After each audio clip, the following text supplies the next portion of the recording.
Então, bom dia a todos. Novamente, né, nós já conversamos um bocado para combinar uma série de questões da nossa disciplina obrigatória, né, seminários metodológicos.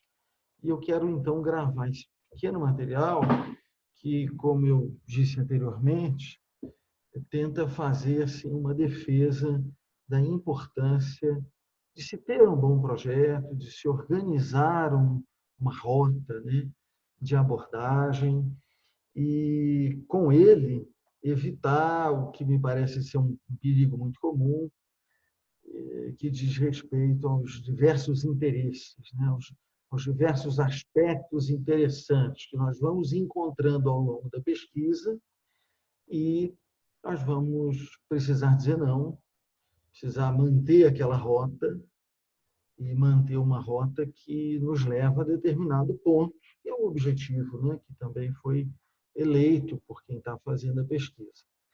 E dentre os perigos, né, além dos aspectos muito importantes, me parece que é, digamos assim, perigoso, né, uma armadilha que a gente não pode cair é no desenvolvimento de um discurso panfletário, né?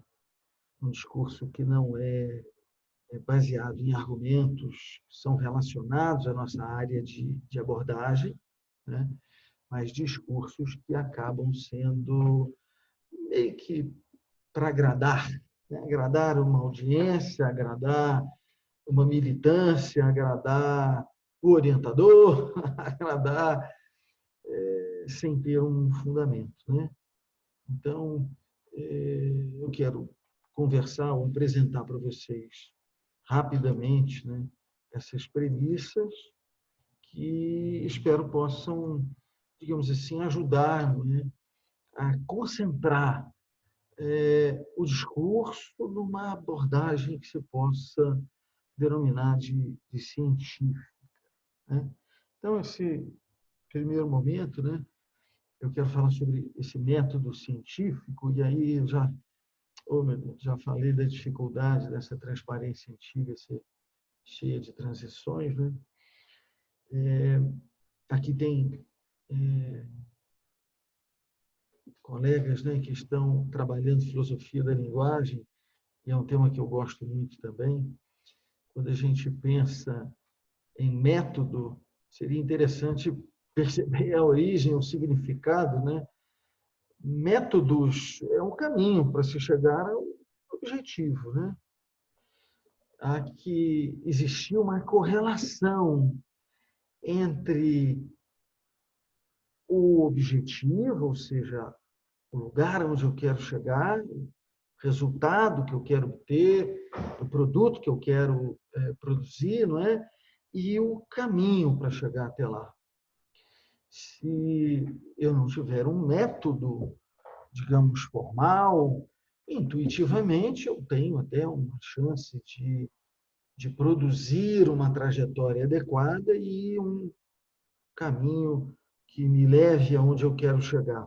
Mas a chance de desvios, a chance de não termos um trabalho consistente é muito grande.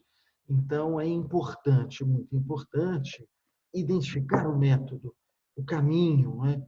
Como nós vamos realizar aquele trabalho a que nós nos propomos, né? E nessa perspectiva, né, de trajetória pelo caminho, é importante perceber que nós temos que nos orientar por argumentos referenciais, não é, que constroem, digamos, os pilares argumentativos, né, que sejam consistentes, reconhecidos, e aí percebam, essa é uma questão de legitimidade, não é?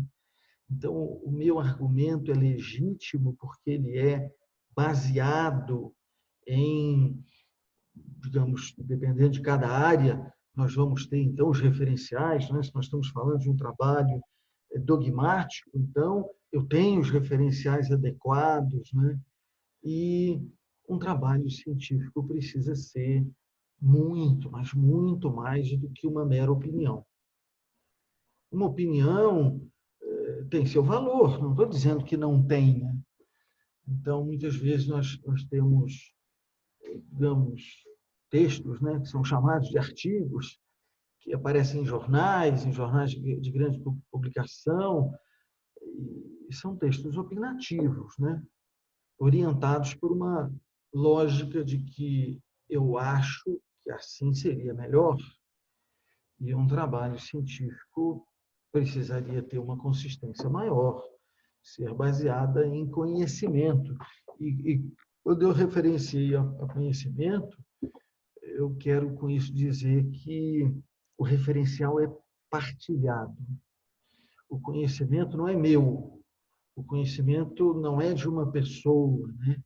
Ele é produzido e coletivamente, então passa a integrar ao patrimônio, né, da nossa sociedade. Então, com base nesses referenciais consolidados, nós podemos construir uma, digamos, argumentação sólida que ganhe credibilidade e possa, sim, sustentar as nossas proposições. Não é? Bem, um estudo científico teria, digamos assim, alguns requisitos mais importantes, né? O primeiro deles, e é isso que, de fato, identifica a ciência, né? Ter um objeto de estudo definido, né? Reconhecido, ou reconhecível por todos que partilham daquela possibilidade de comunicar e de refletir sobre aquele objeto. E sobre esse objeto, então, vamos problematizar, vamos fazer as indagações, né, que provocarão as reflexões. Né? Sobre esse objeto, vamos ter uma visão especial, não uma visão do leigo, uma visão comum que se poderia desenvolver numa conversa descompromissada num bar. Claro, ela também tem seu valor. Eu gosto muito de ir ao bar, gosto muito de conversar, gosto muito de relacionar. Mas quando nós vamos fazer uma abordagem científica, então nós temos que preocupar com esses parâmetros que delimitam o recorte. O que é que nós vamos examinar e, evidentemente, como nós vamos fazer essa abordagem. Não é de qualquer jeito, né? Nós precisamos identificar os referenciais, trabalhar, digamos, de maneira articulada com esses referenciais, para que a gente possa, então, construir um cenário, né? Identificar esse cenário e, sobre ele, intervir. E, é claro, me parece que vale, é muito importante, né, chamar a atenção para que todo estudo tem uma utilidade. E é sempre importante ter em mente essa utilidade. Ou seja, nós vamos fazer a pesquisa para resolver um problema, e esse problema, então, é um problema que ajuda a sociedade a, digamos, construir caminhos melhores, a fazer as coisas que sempre faz de uma maneira melhor, encaminhar soluções melhores para situações conflitivas ou dificuldades que precisam superar.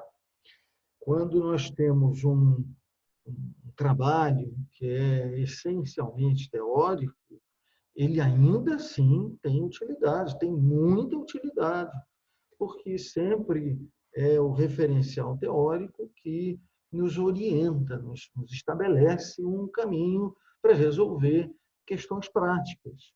Então, todo o trabalho científico tem uma utilidade. E é muito importante perceber essa utilidade. Né? Se orgulhar, não é? Quem está fazendo o trabalho, quem está realizando a pesquisa, se orgulhar desse aspecto, não é? De aplicação prática que deve ter a pesquisa. Se não encontrar esse aspecto de aplicação prática, vale a pena rever, não é? Rever o recorte, rever a abordagem, porque é na utilidade que o trabalho, então, vai obter valor no compartilhamento, né? As pessoas querem, digamos, receber, né, compartilhar objetos que tenham utilidade. E aí a mesma coisa podemos dizer dos estudos, né, dos estudos científicos. Bem, essa perspectiva de significado do objeto, na nossa área específica, é importante perceber, né, a atuação, a influência dos juízos valorativos, né? O jurídico, né, a nossa construção jurídica, ela é uma construção cultural orientada para a solução de problemas práticos da realidade natural, da realidade social, mas sempre orientada por um juízo valorativo.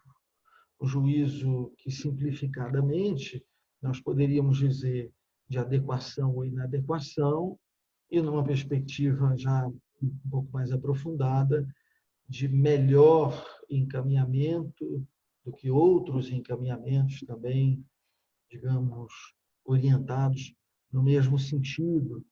Então, nós vamos fazendo essas distinções, mas o perigo é não lidar bem com a ideologia que constitui o cenário de fundo, né? A base daquela estrutura argumentativa que vai ser construída com base nos elementos apurados na pesquisa. O que eu quero dizer com isso? Hoje nós temos uma compreensão sobre ideologia que é um pouco deturpada, né? Se nós formos também na construção dessa palavra, né, nós vamos identificar que ideologia deveria trazer como significado natural, né, o estudo das ideias. Então, talvez fosse essa, digamos, a mais importante, né, das disciplinas, né, estudar como as ideias surgem, como elas são formadas, ganham consistência, como elas se articulam. Mas como ninguém consegue ter uma visão sobre todas as coisas, todas as possibilidades da nossa sociedade, porque estamos falando aqui de direito, né? O pesquisador de outras áreas também teria a mesma dificuldade, né? Não poderia encontrar, perceber todas as possibilidades do mundo natural. Ele percebe muitas, mas não todas, né? A palavra ideologia passou, então, a ser designada como uma visão parcial da realidade. E de visão parcial da realidade, nós, no momento seguinte, passamos a entender como visão distorcida da realidade. Então, é muito importante a gente perceber que todo pesquisador tem uma visão parcial da realidade. Também para evitar uma palavra desgastada como ideologia, né? É uma palavra que acabou se desgastando. Todo pesquisador tem pré-compreensões sobre aquele universo que ele vai, então, abordar, né? E essas pré-compreensões que em determinados discursos são atacados, né? Como se nós pudéssemos viver sem pré-compreensões, né? Na perspectiva do preconceito, né? Nós temos determinados preconceitos, isso é muito ruim. Não é bem assim. Nós temos que identificar esse cenário, qual é o pano de fundo, né? Qual é a perspectiva de mundo e trabalhar às claras com essa perspectiva. Mas não deixar, e esse é um trabalho contínuo, né, constante, que aquela perspectiva de mundo possa vir a distorcer, não é, a identificação, a compreensão dos referenciais importantes em cada uma das abordagens. Cada abordagem tem os seus referenciais, e ele deve ser interpretado da maneira, digamos, mais adequada possível. Existe um limite de, digamos, liberdade para interpretação ou de contextualização? Sim, existe, mas dentro dos limites do possível, nós apresentamos, então, uma possibilidade, uma versão, uma valoração sobre determinado contexto que é nossa, ou partilhada por algum grupo. Né? Mas é importante ficar claro que esse pressuposto axiológico é um componente do trabalho, é um componente que influencia aquela produção, ou seja, o resultado final daquela construção, e nós temos que lidar com um certo cuidado com isso. Por exemplo, nós podemos ter um preconceito, me parece positivo, de que é necessário que exista um Estado e que esse Estado venha socorrer os mais fracos, os mais vulneráveis. Então, com base nesse pressuposto, eu vou examinar, por exemplo, uma hipótese de incidência tributária. E os meus argumentos vão ser coerentes com esse pressuposto e podem levar a concluir, por determinada modificação, ampliação, criação de novo tributo, e nós temos, então, digamos, uma coerência em toda essa construção. Nós temos o pano de fundo, né, com um preconceito ou uma pré-compreensão que não me parece ser negativa, muito ao contrário, positiva, uma boa pré-compreensão, e a partir dela nós vamos construindo uma argumentação que venha sustentar uma proposição que queremos construir como novidade ou queremos examinar num contexto de já existência, já apresentação, uma apresentação anterior. Então, esse é um componente importante que nós não podemos descuidar e, em especial, como eu diria, não perder de vista que aquele é um pano de fundo que precisa ser, digamos, suportado, né? Não basta por si só essa compreensão. Eu aqui estou tendo alguma dificuldade com o meu programa para passar a próxima transparência.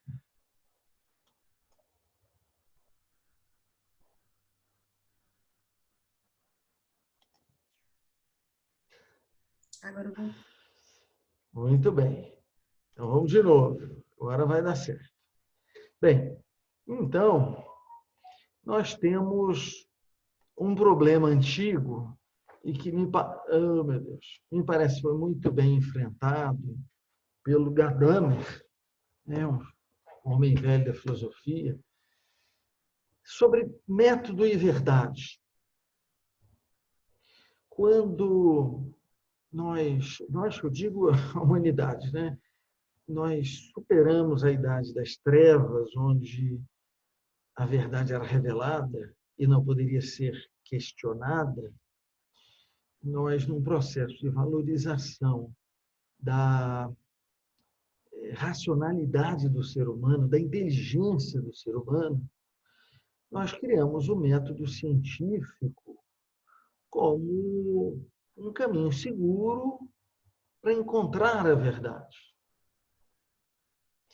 Bem, depois de muito experimentar essa ideia, né, que é uma ideia salvadora, percebam, se eu agora não tenho mais uma verdade que vem de Deus e que me é apresentada e eu não posso discutir, se eu agora vou procurar a verdade, o método se apresentou como algo muito seguro, né?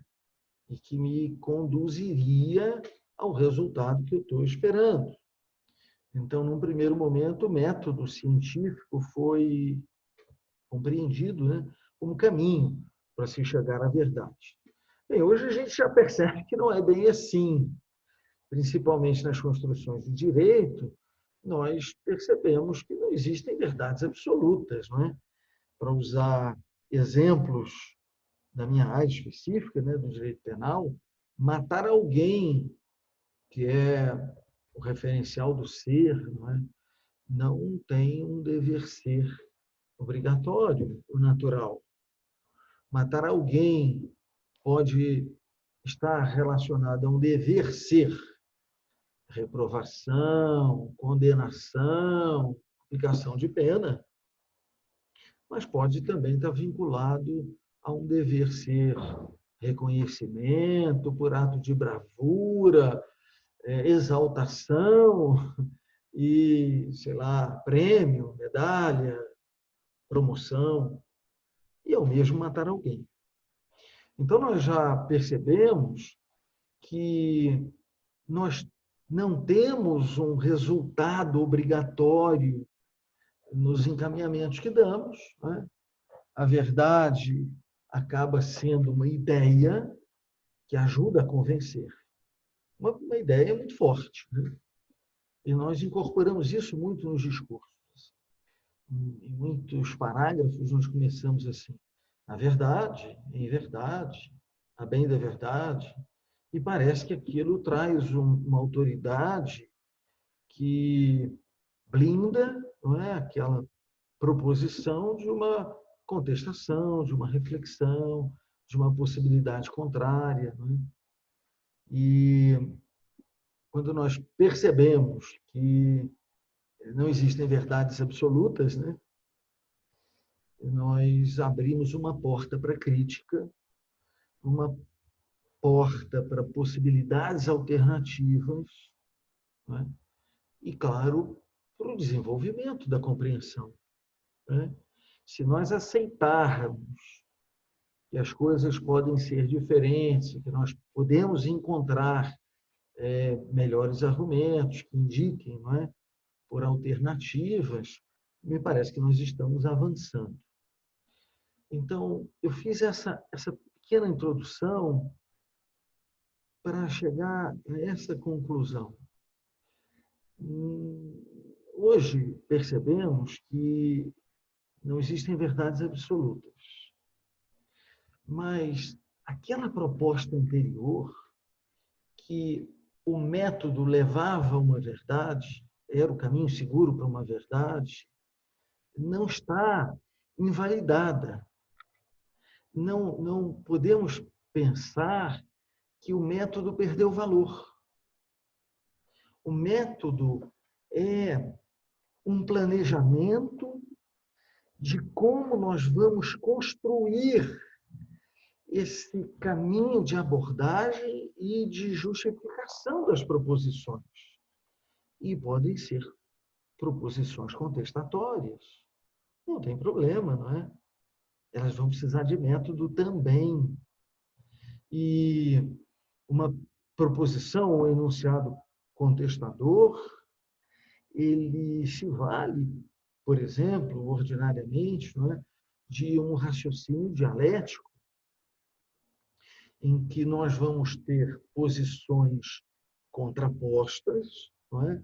E o método vai dizer como enfrentar essa situação e encontrar a resultante, encontrar a melhor orientação em uma situação que parece, né, inicialmente como de impasse. Então, existe uma posição nesse sentido, posição no sentido diametralmente oposto. Eu preciso resolver um impasse. Eu vou resolver esse impasse com um método de abordagem. Não pode ser, eu acho que essa é melhor do que a outra. Ah, eu gosto mais desse, eu gosto mais daquele outro. Esse tipo de abordagem não tem consistência, não pode se chamar de científico, não é? Então, apesar de reconhecermos que hoje não temos uma verdade, não trabalhamos com verdades absolutas, nós temos que ter método, né, para enfrentar essa nossa digamos, abordagem sobre determinado objeto, né? E vamos lá. O método de análise, né, e fundamentação das diversas proposições permite que elas sejam compreendidas.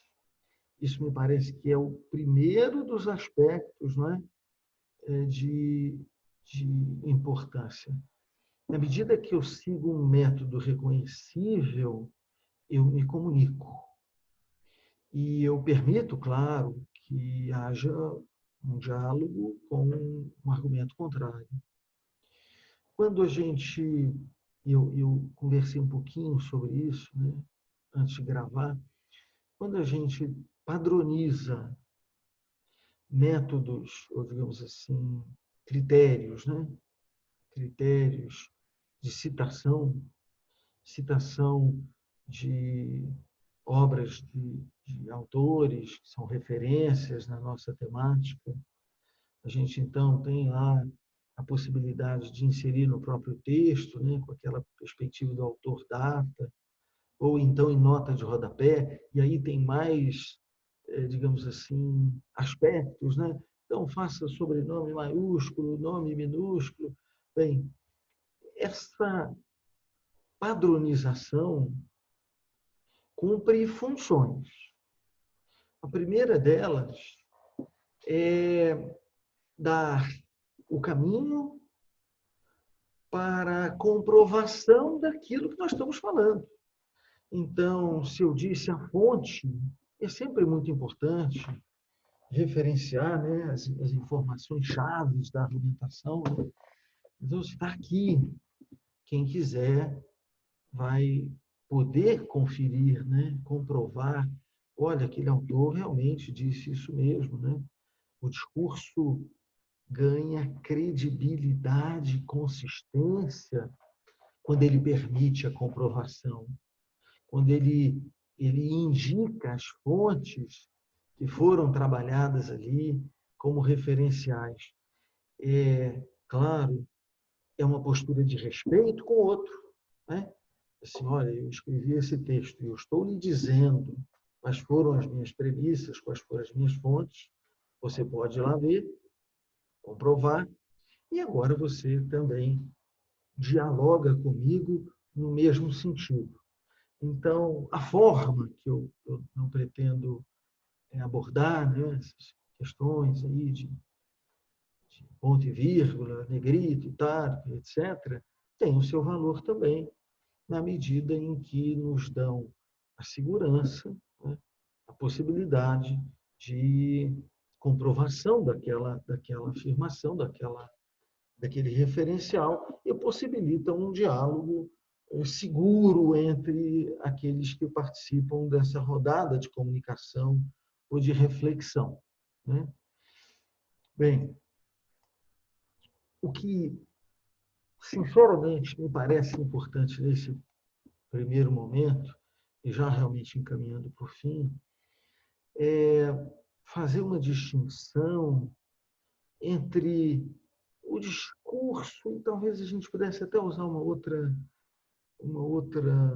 palavra, né, que retratasse melhor esse perigo que eu quero apresentar. Mas vamos usar discurso, um discurso panfletário, né, diferente de uma análise científica. Né? Então, quando a gente lê um texto que é assim, carregado de emoção, de agressividade, de palavras assim, de adjetivos muito fortes, de frases prontas, né? de clichês, né? Que se identificam com o que nós consideramos como politicamente correto, ou determinados grupos identificam como politicamente corretos, nós estamos numa perspectiva que pode até convencer quem já está convencido, né? O que não é uma boa construção. A pessoa já está convencida, eu não posso convencê-la. Né? pode até se mostrar adequado para quem já está convencido, ou seja, para aquela audiência que já estabeleceu de antemão as premissas e bate palma para aquele tipo de construção. Mas isso não é exatamente uma perspectiva científica, não é? Podemos chamar isso de texto científico, de artigo científico, de trabalho científico, né? Um trabalho científico, ele tem um raciocínio organizado. E uma das maneiras de ir percebendo o raciocínio, né, que se desenvolve num texto mais longo, é o sumário. O sumário deixa ver se nós usamos um raciocínio dedutivo, indutivo, dialético, né? O sumário deixa ver isso. Deixa ver se nós temos também uma fundamentação. Quais são os referenciais que estão sendo trabalhados ali? Nós vamos examinar esse aspecto, em seguida vamos examinar um outro, depois um terceiro, vamos fazer uma relação entre os três argumentos, os três referenciais. Isso tudo dá consistência a um trabalho científico que, claro, por isso adquire credibilidade, não é? Por isso adquire credibilidade. E o sumário também me permite ver, e é claro, o sumário é só um resumo do caminho, né? Vamos ter que percorrer o caminho, né? Ter que ler o texto, né? Ter que ver como é que foi construído. Mas o sumário também deixa perceber se nós temos o compromisso, né, com o alcance daquele objetivo que foi eleito. Então, nós estamos caminhando nessa direção. Ou se o discurso é dispersivo, se o discurso se perde, se o discurso que é construído, né, ao longo desses capítulos e subitens dos capítulos, né, se ele acaba tratando de aspectos que são secundários ou muitas vezes bastante até distantes daquele que foi o objetivo proposto.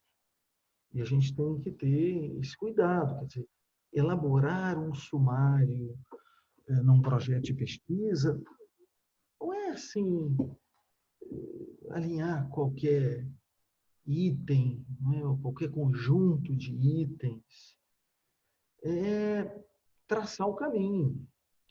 É dizer, nós vamos começar aqui, vamos desenvolver por esses aspectos, né, que são os relevantes, e concluir nesse ponto, vamos chegar a esse ponto, né? Isso é organizar um raciocínio, é fundamentar, né? Claro, em cada passo dessa trajetória, identificar os referenciais importantes que devem ser examinados, não é? E seguir rumo ao objetivo proposto. Né? Acontece muito e é facilmente perceptível, né? Quando um trabalho que não tem essa perspectiva muito clara começa, digamos, com uma abordagem muito abrangente, muitas vezes histórica, e fala de outros países e tal e tal. E quando vai dar o segundo passo, perde um pouquinho mais a consistência, e aí dá um outro passo, perde mais ainda a consistência, e a gente vai percebendo que houve uma escolha de abordagem inadequada, em que o pesquisador foi perdendo fôlego. E quando chega na parte importante, ele acaba não desenvolvendo, não nos entregando. Quem vai ler um trabalho está ansioso pelo produto que foi prometido, está ansioso por ler aquele aprofundamento. E aí a introdução longa demais e foi se perdendo. Quando chegou na parte que interessa, a gente acaba frustrando. Então, quem escreve precisa estar atento a isso, né? Ao momento em que vai oferecer ao leitor aquilo que ele quer ler, aquilo que ele está, digamos assim, interessado e que foi o motivo que o levou a pegar o livro, a pegar o texto e dizer assim, aqui eu vou ver uma coisa interessante. Vejam que isso acontece na nossa cultura, né? Com alguma frequência, e também nas exposições orais, né? Acontece muito nas nossas palestras, shows, né? Chega lá a estrela, chega não raro atrasado, já está todo mundo lá esperando por ele. Aí ele leva muito tempo agradecendo, muito tempo contando que vai sair dali e vai para um outro lugar também importante ou mais importante, conta que fez tal ou qual trabalho, e esse trabalho foi reconhecido, é muito importante. E aí, na hora que ele vai abordar o tema que pediram para ele abordar, ele reclama porque faltou tempo, e ele vai fazer uma abordagem superficial. E aí conclui sem dizer muita coisa e vai embora para o outro compromisso. Já vi muitas vezes a pessoa sair da mesa, vou pegar o avião.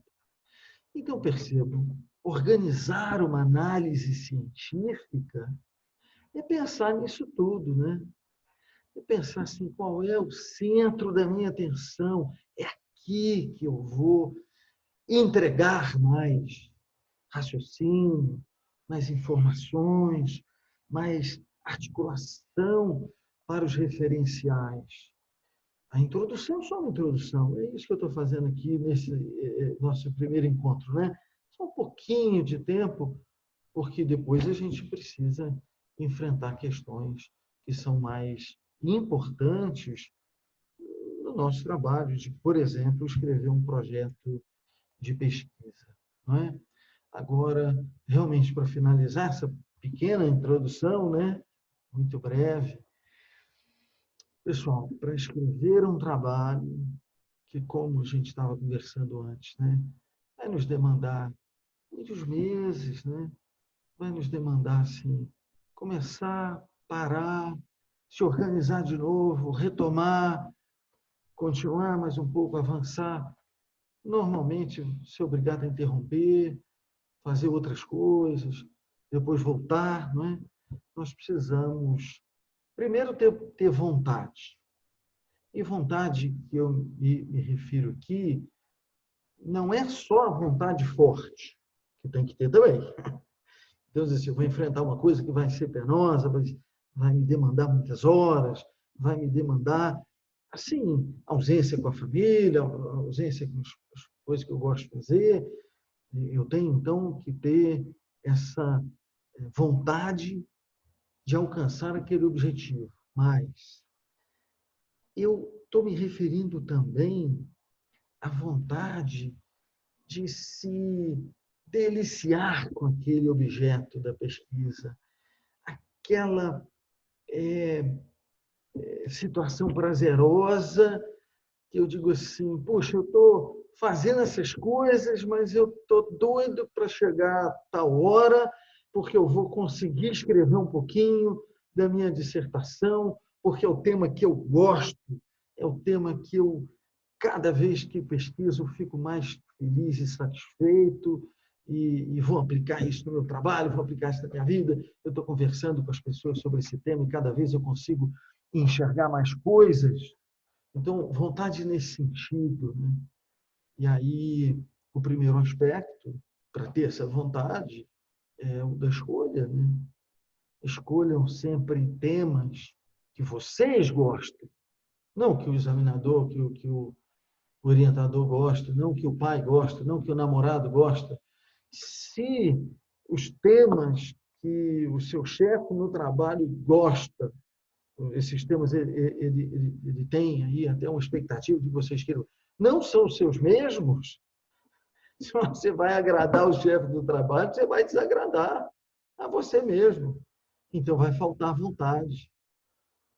É muito importante que você escolha um tema e depois um problema, vamos aprofundar nessa abordagem, que lhe dê gosto, né? Que você tenha vontade, você não veja a hora de sentar para poder, então, trabalhar aquele tema. Se não for assim, a chance do trabalho ser mal feito, superficial, sem a articulação que devia ter, é muito grande. Porque o cuidado que a gente tem com as coisas que a gente gosta é muito diferente do cuidado que a gente tem com as coisas que a gente não gosta. Né? E se vocês gostam daquilo, vocês vão encontrar uma motivação diferente quando precisar fazer uma revisão nas notas de rodapé, que é uma coisa chata demais. Mas você está dizendo assim, eu estou construindo um trabalho que eu gosto. Isso aqui me dá gosto. Então, não vai ser penoso. Né? Então, isso é uma pré-compreensão, uma pré-condição. Né? É claro que é necessário ter disciplina. Então, eu vou me organizar de tal maneira que tantas horas por dia, ou se não for possível todo dia, tantos dias na semana. Mas eu tenho que criar um hábito.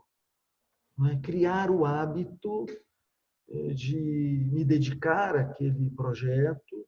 E quando eu estou, digamos, nos primeiros momentos da formação desse hábito, pode até parecer penoso, mas depois que vira um hábito, não.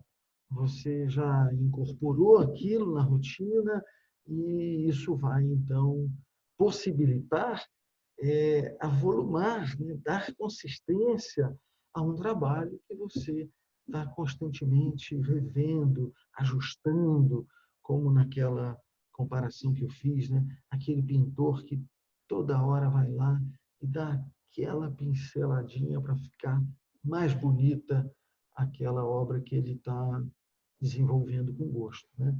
É claro que é preciso ter concentração. Né? E essa é uma parte que eu julgo mais difícil. Porque como trabalho é sempre um trabalho longo, ele deve ser interrompido. Você não consegue fazer ele um dia, você vai interromper. Talvez no dia seguinte tenha um compromisso de trabalho, um compromisso familiar, você não possa retomar. Então, quando for possível retomar, é necessário um esforço, né, para que se chegue ao ponto em que se estava. Né? E vejam, quando a gente tem cada um tem a sua, né? Quando a gente tem um hábito de se organizar, não é? Que pode ser até mesmo anotar um pensamento que nós tínhamos assim na última hora em que eu vou ser obrigado a desligar o computador e eu não consegui desenvolver. Mas se eu anotei aquele pensamento, 2, 3, 4 dias depois, que eu for retomar aquilo, aquela anotação me ajuda a voltar a concentrar, não é? A dizer assim, poxa, eu estava pensando nisso quando eu parei. E focando naquela referência, tentar voltar ao estado que eu estava. É claro que o parar, o interromper o trabalho, não necessariamente destrói tudo. Parar, muitas vezes, nos possibilita repensar, repensar, e quando nós voltamos àquela abordagem, ela volta diferente, melhor, um aspecto surgiu nesse tempo, né? Então, o nosso trabalho, que é de longo prazo, de médio prazo, ele nos oferece isso também, possibilidade de repensar. Mas, na medida em que nós somos organizados, né, nós conseguimos nos concentrar melhor no que nós precisamos melhorar, no caminho que tem que ser perseguido, não é? E manter aquela trajetória. Porque, claro, ao longo dos meses, é o desafio que um projeto vai estar lembrando. Olha, o caminho é esse. Segue por aqui. Temos que enfrentar esses aspectos. Nós não conseguimos guardar isso tudo na cabeça ao longo dos meses, né? Alguns textos são produzidos em mais de um ano, né? Então, nós não conseguimos guardar isso ao longo dos anos. Então, o projeto é uma forma de organização, não é? Que põe em ordem, não é? As nossas ideias, os nossos pensamentos e os referenciais, que, inclusive, já identificamos como necessários para a abordagem. Olha, eu preciso enfrentar isso, e em seguida isso, e depois aquilo. Aí eu consegui trilhar um caminho para dar consistência, não é? E eu me lembro que há muitos anos atrás, né, eu cresci com a minha mãe fazendo pesquisa, né? E nessa época não tinha computadores, né? Tinha computadores. E aí a gente ouvia falar muito assim, faça fichamento de livros. E aquilo era penoso de um tanto, né? Penoso, fichamento de um livro. Eu vi tanta minha mãe fazer isso, fichamento de livros. E confesso que me dava uma certa preguiça. Uma certa preguiça. Daquela história, fichamento de um livro, que coisa terrível. E aí depois a minha mãe começava a escrever, e ela pegava as páginas, né? E não tínhamos computador, né? Então ela ia anotando nas páginas, e aí depois ela via uma outra página e ela colava embaixo. E aí ela ia fazendo assim um papiro, digamos assim, com várias páginas coladas. E quando ela encontrava alguma coisa que dizia respeito àquilo que ela já tinha escrito, ela voltava naquela parte e aí então ela pegava uma tesoura e cortava aquele pedaço e incluía uma outra parte, ou seja, refazia um parágrafo, acrescentava um parágrafo. Né? E eu vi isso há muito tempo. Né? E hoje nós temos recursos muito assim, úteis. Né? Hoje ninguém precisa sofrer desse jeito. E as anotações podem ser feitas de uma maneira muito mais fácil, mais organizada, né? Tanto para o projeto quanto para o próprio texto. Uma sugestão que me parece simples, né? Quando a gente está construindo aquela redação, assim que fez menção a uma informação importante, eu não estou falando de citações, né? Eu até, para ser sincero, não gosto muito de citações longas, né? Eu acho que isso desmerece um pouco o trabalho. Né? Apareceu, não é? Uma compilação, né? Corto, copio, colo. Isso aí é meio trabalho dos outros, né? Então, você está argumentando e aí apoia a sua argumentação numa fonte. Logo que escreveu, notinha de rodapé, diz qual é o livro, qual é a página, se 2 ou 3 autores pensam assim, você se organizou. Se você escreve o texto e depois vai ter que voltar para procurar onde que estava aquela informação, a chance de você não lembrar mais, a chance de você não estar mais com o livro na mão, às vezes você está com o livro na mão, faz então o uso, né, dele, em todos os aspectos que ele pode ser utilizado, você devolver para a biblioteca. Devolver para a biblioteca, você não vai achar mais, ou vai ser complicado, né? Então, sempre fazer na hora. Se encontrei informação, que ótimo! Ou eu já vou guardar ela aqui com a referência, ou vou colocá-la no texto, já com a notinha, com a página, que se eu precisar voltar, eu sei aonde que está. E, claro, quando outra pessoa estiver lendo, ele vai saber onde que está essa informação e o trabalho fica com credibilidade. Eu queria, nesse primeiro momento, fazer essa introdução bem resumidinha, né? Bem breve, para tentar convencê-los de que um projeto de pesquisa não é uma formalidade, não pode ser feito com a intenção de agradar um examinador da banca, um professor que vai olhar, então eu vou ter que pôr o livro dele, o livro das pessoas que ele gosta. Não, o projeto é um seguro que você tem de não se distrair, de não construir um texto superficial ou com argumentos que são mais panfletários do que apoiados, né, do que consistentes. Então, o projeto está te mostrando o caminho para construir uma coisa que tenha condição de convencer, não é? De que é uma boa proposta que você está apresentando, e de, claro, adquirir legitimidade, não é? E quanto mais referenciado, não é? Quanto mais redondinho for o seu discurso com esses referenciais, é claro que ele obtém maior reconhecimento, né?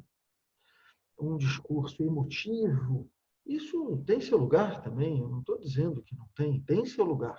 Só que não é numa dissertação de mestrado, não é numa dissertação numa tese de doutorado, não é?